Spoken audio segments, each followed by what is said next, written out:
සුබ දවසක් යාළුවනේ ඔයාලා හැමෝටම අද මම ඔයාලට කියලා තින්නේ මේ වාට පේනවා මෙන්න මෙතනින් මගේ ෆෝන් එකේ බැටරි charging ප්‍රමාණය තව කොච්චරක් තියෙනවද කියලා 100ට කීයක් තියෙනවද කියලා මෙන්න මේ විදිහට සටහන් වෙනවා.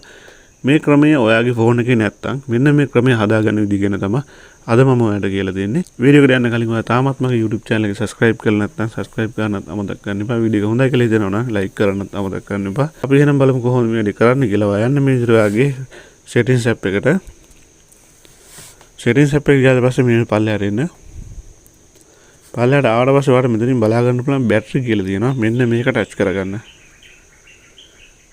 ඊට පස්සේ ආයෙත් මේ විදිහට පල්ලෙහාට එන්න.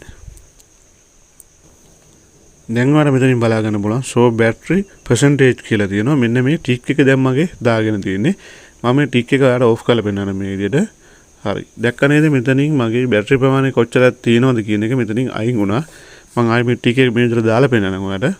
හරි. මෙන්න මේ විදිහට 153ක් තියෙනවා කියලා මගේ බැටරි ප්‍රමාණය පෙන්නනවා.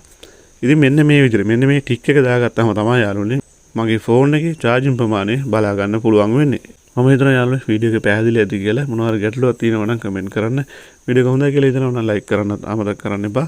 subscribe කරන්නත් අමතක කරන්න එපා. අපි එහෙනම් තවත් මේ වගේ වැදගත් වීඩියෝ එකකින් හමු වෙනතුරු ඔයාලා හැමෝටම සුබ දවසක්.